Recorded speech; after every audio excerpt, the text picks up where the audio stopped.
Welcome to the 5th episode of our podcast's 4th season, Scary But True Campfire Stories, brought to you by Dudes Camping.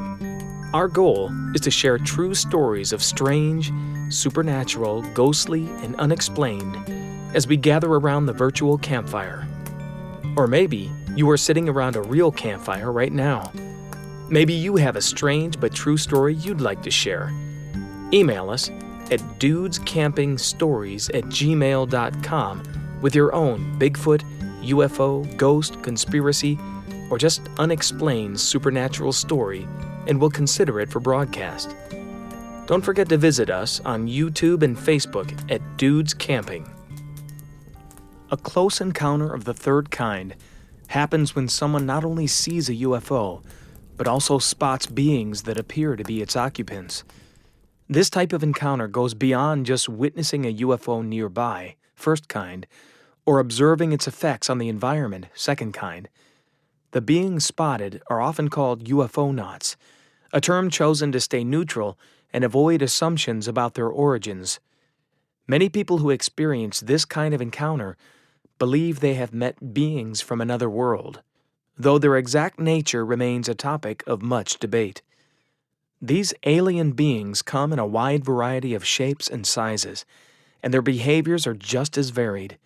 Some may act in ordinary, unremarkable ways, while others might display strange or even hostile actions. This range of behaviors and appearances adds to the mystery and ongoing intrigue surrounding these encounters. Such experience is unique, contributing to the complex puzzle of understanding who these beings are and what their presence means. The night of October 11th, 1973, forever changed the lives of Charles Hickson and Calvin Parker, two men who claimed to be abducted by extraterrestrial beings while fishing on the Pascagoula River in Mississippi.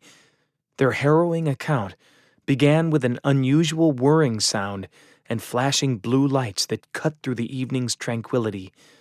What followed was the appearance of a silent, oval-shaped object, estimated to be 30 to 40 feet wide and 8 to 10 feet high, which descended and hovered mere feet from their fishing spot. Hickson and Parker reported being completely paralyzed as three bizarre, robotic-looking humanoids with wrinkled skin emerged from the craft. They described being levitated aboard the alien vessel, where they underwent a disquieting examination by a mechanical eye-like device. The ordeal concluded with their return to the riverbank, leaving both men deeply traumatized. Despite the extraordinary nature of their claims, subsequent investigations, including lie detector tests, indicated that Hickson and Parker were genuinely distressed and unequivocally believed in the reality of their incredible encounter. Sit back, relax, and enjoy the Pascagoula Abduction. The chill October air usually brought a sense of peace, especially when you were out on the Pascagoula River fishing with a good buddy like Calvin Parker. That night in 1973, the moonlight was reflecting silver on the water, and the air was thick with the scent of the riverbank. It was supposed to be just another ordinary night, a quiet escape from the daily grind. But in hindsight, it was the night everything I thought I knew about the world got turned upside down. We sat there with only the sounds of water lapping against the hull of our small boat and the occasional rustle of leaves. We were just casting our lines, sharing a few laughs, and enjoying the tranquility. Then a light caught my eye across the river. My first thought was maybe a distant car or another fishing boat, but it was too bright and too steady. It just hung there, pulsing with an eerie glow that sent a shiver straight down my spine. "Calvin, look at that light," I remember saying, pointing. He turned, and our casual chatter died. We both just stared, a knot of curiosity and something else. A growing unease, tightening in my stomach. The light grew brighter, closer, illuminating the trees on our side of the bank in an unnatural, almost sickly green hue. It was unlike anything I'd ever seen before, My heart started beating fast as the light began to morph, taking on a definite, terrifying shape. Suddenly, before either of us could fully process what we were seeing, a massive triangular craft descended from the sky. It wasn't just big, it was massive, silent, and it hovered just a few feet above the water, maybe 30 or 40 feet away from our boat. The air around us felt charged with an invisible energy that I could taste. An overwhelming sense of dread, cold and absolute, washed over me. I remember gripping the sides of my fishing boat so hard my knuckles were white, my body frozen with fear. Before we could even scream, a beam of blue light shot down from the underside of the craft, enveloping both me and Calvin. It wasn't warm or gentle. It was intense, almost solid, and it paralyzed us completely. I couldn't move a muscle, couldn't utter a sound. Through the blinding blue, I could make out the outlines of something emerging from the craft, something that was definitely not human. They were about 5 feet tall, their bodies a grotesque mixture of gray, wrinkled skin that looked almost like elephant skin, the hands that ended in what seemed to be pincher-like claws. Their heads were bulbous and their eyes were large, dark and slanted, utterly devoid of emotion. A surge of pure fear, unlike anything I had ever known, shot through me. Then, as quickly as it had appeared, the blue light receded and one of the creatures floated toward us. It didn't walk. It seemed to glide, its feet never touching the ground. It made a strange muttering sound, a sort of humming or buzzing, and then it gestured, not with its clawed hand, but with a stump-like protrusion where a neck should have been, towards the craft. And somehow, against my will, I found myself floating too, being drawn helplessly toward that monstrous triangle. Calvin was right beside me, equally helpless. We were taken aboard the craft, and the world shifted around us, transforming into an alien interior filled with pulsating, blinking lights and bizarre machinery, the kind that I can't even explain. Inside, they separated us. I was moved into another room, placed gently but firmly on a cold, metallic table. My fear intensified, tightening on my chest. There were 3 of them now, surrounding me. They didn't speak in words, but I could feel their presence, their intentions, a cold, clinical curiosity.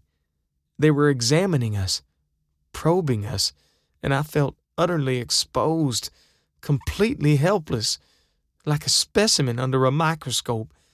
Their touch was unsettling, their claw-like fingers cold and unyielding as they moved over my body.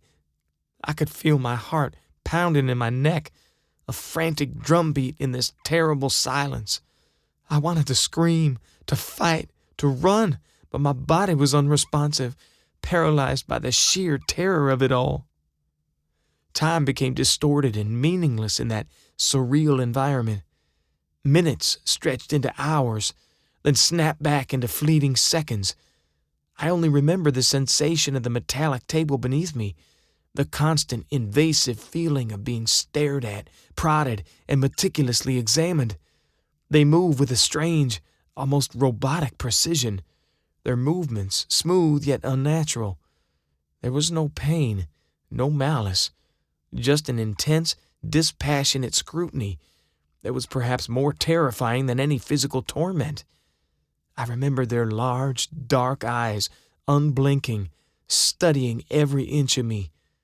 It was an invasion of my very being, a violation of my privacy, and I was powerless to stop it. Then after what felt like hours that spanned lifetimes, the examination abruptly ended.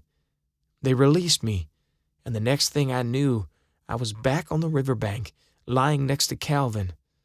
The craft was gone, the night once again silent, but the chilling fear still lingered in every nerve ending. We were disoriented, nauseated, and utterly terrified. I looked over at Calvin. His face was pale, eyes wide with the horror that gripped me. We pulled ourselves to our feet. Our legs were shaking beneath us, still trying to grasp the enormity of what had just happened. "Did that really just happen, Charlie?" Calvin asked, his voice a cracked whisper, pleading for some kind of reassurance I couldn't give him.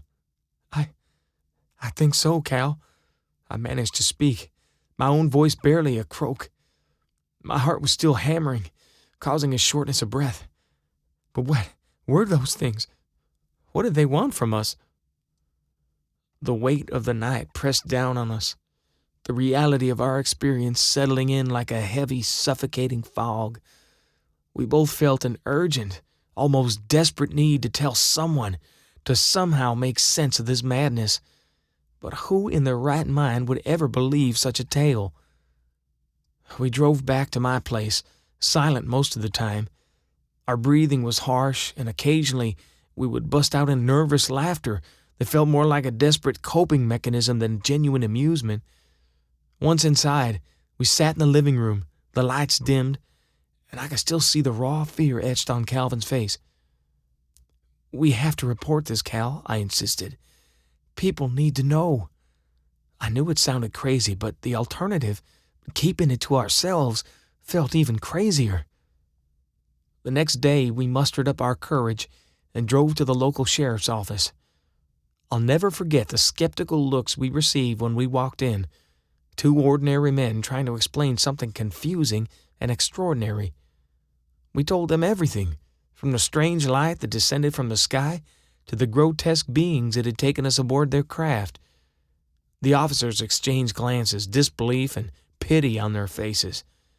I could see the doubt radiating from them, and it made my stomach sick knowing that we were walking into a nightmare of public ridicule. But to their credit, they eventually took our statements seriously enough to contact the local news. The moment we stepped out of that office into the lights of the television cameras, a new wave of dread washed over me. I recounted our story to reporters, feeling completely exposed, vulnerable, as if the entire world was judging my sanity. Every word felt like I was betraying my own mind, and yet I knew it was the truth. As the days bled into weeks, the story exploded into the media. The Pascagoula Abduction were the headlines across the country, and Calvin and I were thrust into a spotlight we never wanted, never imagined. Some people believed us, others, the vast majority, mocked us mercilessly. The ridicule was relentless, a constant barrage of jokes accusing us of insanity and outright scorn. I was being torn apart, piece by piece. I was just a simple man from Mississippi, a shipyard worker, not someone looking for fame or attention. I had experienced something that I couldn't explain, and now I was being paraded around like a sideshow attraction, my sanity questioned by strangers. In the midst of all this chaos, I couldn't shake the awful feeling of being watched. I'd often wake up in the dead of night, drenched in a cold sweat, my heart racing, convinced that those alien figures were lurking just around my window, or worse, just beyond the edge of my vision. The fear had seeped into my bones, a permanent chill. I found myself constantly looking over my shoulder, always expecting to see those large, slanted eyes, always expecting another encounter. Calvin and I tried our best to support each other through the madness, but the experience had undeniably changed us, fundamentally altering our lives. We found it nearly impossible to return to any form of normalcy. Friends who had known us for years began to distance themselves, their casual conversations replaced by awkward silence. Even some family members began to question our sanity, their distrustful looks sharper than any outright accusation. The sense of isolation was suffocating, a heavy blanket that weighed down every waking moment. Yet, despite the ridicule, the fear, and the profound loneliness, we couldn't escape the truth of what had happened on that warm October night on the Pascagoula River. It was a truth burned into our memories, indelible and terrifying. I wouldn't wish this on anybody. The Pascagoula abduction gained significant credibility due to several compelling factors. Foremost among them was the consistency of their accounts. Immediately after the alleged abduction, the two men, visibly shaken and traumatized, reported the incident to the Jackson County Sheriff's Department. Officers, initially skeptical, left Hickson and Parker alone in a room with a hidden tape recorder, hoping to catch them in a fabrication. However, the recording revealed their genuine terror and unwavering conviction in their bizarre experience, with Hickson famously telling Parker, "It scared me to death too, son. You can't get over it in a lifetime. Jesus Christ, have mercy." This raw and consistent testimony, even when they believed they were unobserved, strongly suggested that something extraordinary had indeed happened to them. Further bolstering the story's credibility were the results of the polygraph examinations, which indicated that both men were being truthful about their encounter. Dr. J. Allen Hynek, a prominent UFO researcher and former skeptic, also investigated the case and found the witnesses to be credible, calling the case deeply puzzling. While skeptics have since raised questions about the polygraph's reliability and minor discrepancies in Hickson's later recollections, the initial coherence of their testimony, their apparent distress, and the findings of early investigations contributed to the widespread belief that the Pascagoula abduction was a genuinely inexplicable event. The fact that Parker, though initially reluctant, later went on to write a book and speak about his experiences, and that a historical marker was unveiled at the site of the alleged abduction, further cemented its place in UFO lore as one of the best documented and most credible alien abduction cases. Join us next time for Part 2 of Close Encounters of the Third Kind, as we examine one of the most famous and credible cases to date, Travis Walton's abduction from the Sitgreaves National Forest. Thanks for listening to Scary But True Campfire Stories, presented by Dudes Camping. Narrated by Matthew S. Newbold. Do you have a story that needs to be told? Email us at dudescampingstories@gmail.com with your scary but true story, and we'll consider it for broadcast. Please, hit the like button and subscribe if you enjoyed this story, and leave a comment. It really does help us out. Until next time, we will see you around the campfire.